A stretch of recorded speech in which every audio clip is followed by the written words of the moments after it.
سڵاو ڕێز بووە بینەرانی خۆشەویستی تەلەڤیزیۆنی کۆمەڵا بە یارمەتی هاوڕێیانی هاوکارم لەگەڵتانم بۆ پێشکەشکردنی هەواڵەکانی سەر لە بەیانی ڕۆژی سێشەممە سەرەتا سەردێڕی گرنگترین هەواڵەکان.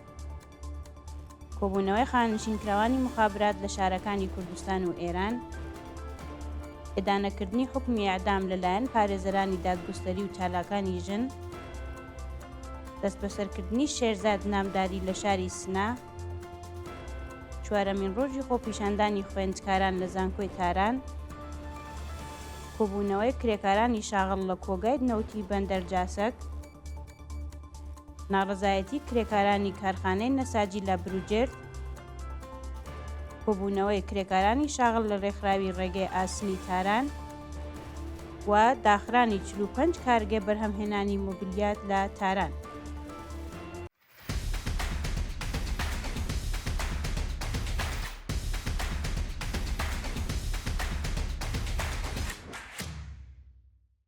کۆبوونەوەی خانشینکراوانی مخابرات لە شارەکانی کوردستان و ئێران.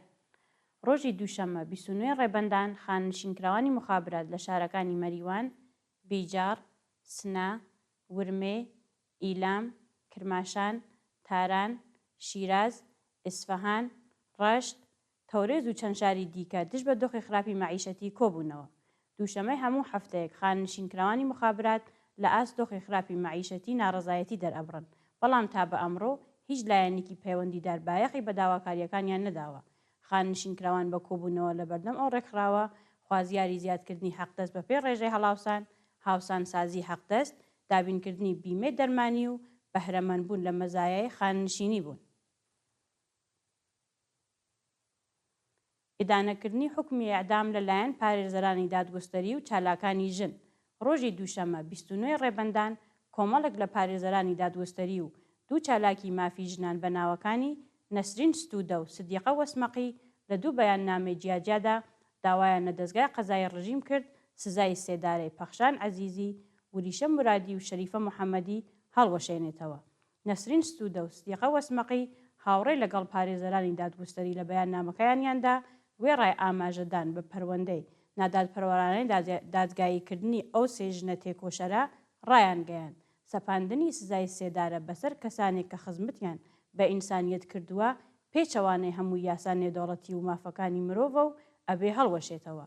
واژۆکارانی ئەو دوو بەیاننامە هەروەها هوشداریان داکە جێبەجێکردنی حکمی سێدارەی پەخشان عەزیزی، وریشە مرادی و شەریفە موحەممەدی سەرەڕای ڕەهەندە یاسایی و نائاکامەی قورسەکانی بۆ کۆمەڵگا کاریگەری لەسەر یەکڕێزی جەماوەر دادەنێت و نائەمنی دەرونی لە کۆمەڵگا پەرە پێ ئەدات. دەست بەسەرکردنی شێرزاد نامداری لە شاری سنە. دوانیمەڕۆ یەکشەممە 29 ڕێبەندان هاوڵاتیکی خەڵکی شاری سنە بە ناوی شێرزاد نامداری لەلایەن ئیدارەی ئیطلاعاتەوە دەست بەسەر کرا. شێرزاد نامداری خێزاندار و باوکی دوو منداڵە و لە ماڵەکەی خۆی لە شارۆچکەی بیعسەتی سنە لەلایەن هێزەکانی حکوومەتەوە دەست بەسەر و بۆ شوێنێکی نادیار ڕاگوێزراوە. ناوبرا و پێشەی فرۆشتنی پارچەی یەدەکی ئۆتۆمبیلە و بەبێ بەڵگەی قەزایی لەلایەن ئیدارەی ئیطلاعاتەوە دەست بەسەر کراوە. چوارەمین ڕۆژی خۆپیشاندانی خوێندکاران لە زانکۆی تاران. ڕۆژی دووشەممە 29 ڕێبەندان خوێندکاران لە کۆڵێژ ببورن خوێندکاران لە کۆڵژیەکانی ئەدەبیات، هونەر و دەروونناسی زانکۆی تاران بۆ چوارەمین ڕۆژی بەردەوام دژ بە کوژرانی ئەمیر موحەممەد خالقی خۆپیشاندانیان کرد. بەپێی ئەو ویدۆیانە لە تۆڕە کۆمەڵایەتیەکان بڵاوکراوەتەوە خۆێندکاران بەڕێپێوان لە نێو مەحەوەتەی زانکۆ و بەدەستەوە گرتنی پلاکارد دروشمەکانی فەراجا لە کوێی هۆکاری ئەو جەنایەتە تۆی نەفەر بە نەفەر حیجاببان دریغ لە یەک نیگەهبان و ئەگەر یەکگرتو نەبین یەک بە یەک دەکوژرینیان بەرز کردوێتەوە. کۆبوونەوەی کرێکارانی شاغڵ لە کۆگای نەوتی بەندەرجاسک. کرێکارانی شاغڵ لە پرۆژەی دروستکردنی کۆگای نەوتی بەندەرجاسک ڕۆژی دووشەممە 29 ڕێبەندان دژ بە نەدانی داخوازیەکانیان کۆبوونەوە.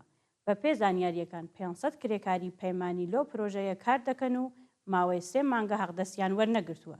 کرێکارانی ناڕازی بە کۆبوونەوە لە نێو مەحەوەتەی شێرکەتی خوازیاری زیادکردنی حەقدەست بە پێی ڕێژەی هەڵاوسان، تەزمینی ئەمنیەتی پیشەیی، دابینکردنی بیمەی دەرمانی و ئیمکاناتی ڕفاهی، نوێکردنەوەی گرێبەست و پەرداختی جێژنانە و پاداشتی کۆتایی ساڵ بوون. ناڕزایەتی کرێکارانی کارخانەی نەساجی لە بروجێرد. ڕۆژی دووشەممە 29 ڕێبەندان کرێکارانی شاغڵ لە کارخانەی نەساجی بروجێرد بۆ سێهەمین ڕۆژی بەردەوام دژ بە نەدانی داخوازیەکانیان کۆبوونەوە.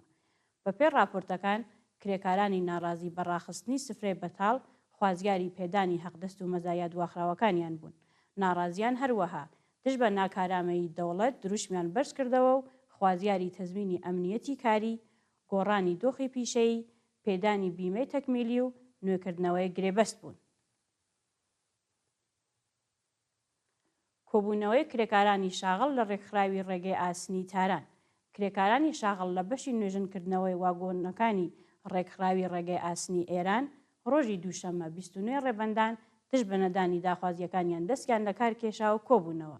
بەپێی زانیاریەکان میوانداران و کرێکارانی شاغڵ لە ڕێکخراوی ڕێگەی ئاسنی ئێران لە شاری تاران بە کۆبوونەوە لە بەردەم دەفتەری شێرکەت خوازیاری پەرداختی حەقدەستە دواخراوەکان، زیادکردنی حەقدەست بەپێی ڕێژەی هەڵاوسان، پێدانی ئیزافەکاری، پاداشت و جێژنانە، دابینکردنی بیمەی دەرمانی و نوێکردنەوەی گرێبەستەکانیان بوون. داخرانی 45 کارگێ بەرهەمهێنانی موبیلیات لە تاران. محەممەد زەند سەرۆکی یەکێتی کرێکارانی موبلساز ڕۆژی دووشەممە 29 ڕێبەندان ڕایگەیان لە 200 کارگەی بەرهەمهێنانی موبیلیات 45 یەکەیان بەهۆی کێشەی ئابووری داخراون. بە وتەی ئەو بەرپرسە حکوومەتیە چوونە سەرەوەی نرخی مادە سەرەکیەکانی بەرهەمهێنان، هاوردەکردنی پارچە و کەلوپەلی بیانی، نەبوونی بەرق، گرانی و هەڵاوسان بۆتە هۆی دابەزینی ئاستی وە بەرهەمهێنان و بەشێکی زۆر لە کارگاکان زیانیان بینیوە و ناچار بوون کار و چالاکیەکانیان ڕابگرن. لە لایەکی دیکەوە گرانی نرخی موبیلیات و هەزینەکانی ژیان وای کردووە کە خەڵک چیتر موبلە کۆنەکانیان نۆژەن ناکەنەوە، بەو بۆنەوە 45 کارگا داخراون و دەیان کرێکار بێکار کراون. ژاراوی بوونی 15 قوتابی لە هونەرستانێکی ئیزە. ڕۆژی دووشەممە 29 ڕێبەندان 15 قوتابی کچ لە هونەرستانی عیزەتی ئیزە بەهۆی هەڵمژینی گازی مونۆکسیدی کەربۆن ژاراوی بوون. بە وتەی چالاکانی مەدەنی کۆماری ئیسلامی هیچ بایەخێک بە گیانی قوتابیان و خوێندکاران نادات و ئەمە دووهەمین ڕووداوی لەو شێوەیە کە لە ماوەی کەمتر لە یەک هەفتە ڕوو ئەدات. پێشتر و لە شاری شاهیندژ 65 قوتابی بەهۆی بڵاوبوونەوەی گازی مونۆکسیدی کەربۆن ژاراوی و ڕەوانەی نەخۆشخانە کرابوون. کۆکردنەوەی 7,000 منداڵی کار لە شاری تاران. زاکانی شارەداری تاران ڕۆژی دووشەممە 29 ڕێبەندان ڕایگەیان 7,000 منداڵی کاریان لەسەر شەقامەکانی پایتەختدا کۆکردووەتەوە. بە وتەی ئەو بەرپرسە دەوڵەتیە ئەو 7,000 منداڵکارە سەرقاڵی دەستفرۆشتن و سوالکردن بوون و پاش کۆکردنەوەیان ڕادەستی 33 ناوەندی سەرپەرشتی کراون. وتەکانی شارەداری تاران لە حاڵێکدایە کە کۆماری ئیسلامی تەنیا بۆ پرۆپاگەندە هەر جار و کۆمەڵێک منداڵکار کۆ دەکاتەوە و بەڵام هیچ کات ئاماژە بەچوونە سەرەوەی ڕێژەی منداڵانی کار و هۆکارەکانی ئەو دیاردەیە وەکو هەژاری بنەماڵەکانیان ناکات. دۆخی خراپی منداڵان لە سیستان و بەلوچستان. محەممەد ئیسماعیل مطلاق سەرۆکی دەبیرخانەی شۆرای باڵای سەلامەت و ئەمنیەتی خوراکی ڕژیم ڕۆژی دووشەممە 29 ڕێبەندان ڕایگەیان 8 پارێزگای ئێران تووشی قەیرانی خۆراک بوون و 150,000 منداڵی سیستان و بەلوچستان تەنیا نان و چای دەخۆن.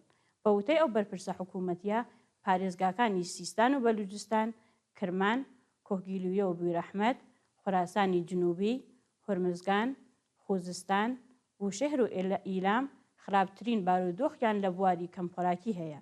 بەپێی ئامارە دەوڵەتیەکان 20 بۆ 30 لە سەدی منداڵانی ژێر 5 ساڵی سیستان و بەلوچستان واتە نزیک بە 150,000 کەس تووشی کەمخۆراکی سەخت بوون و لە خواردنی میوە، سەوزە، گۆشت و دانەوێڵە بێبەشن.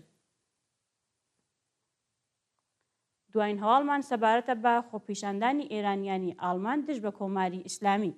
ڕۆژی دووشەممە 29 ڕێبەندان کۆمەڵێک لە ئێرانیانی دانیشتی شاری کۆڵن لە ئاڵمان دژ بە ئیعدامی بەندکراوان لە ئێران ڕژان لەسەر شەقام و خۆپیشاندانیان کرد. ئێرانیانی ئازادی خوازبە بە دەستەوە گرتنی وێنێ بەندکراوانی مەحکوم بە ئیعدام وەکو منوچێر فەلاح، پەخشان عەزیزی، شەریفە محەممەدی، وریشە مرادی، پەژمان سوڵتانی و هەتت دژ بە بەرپرسانی کۆماری ئیسلامی دروشمیان بەرز کردەوە و خوازیاری هەڵوەشاندنەوەی سزای سێدارە و ئازادی هەموو بانجکراوانی سیاسی بوون.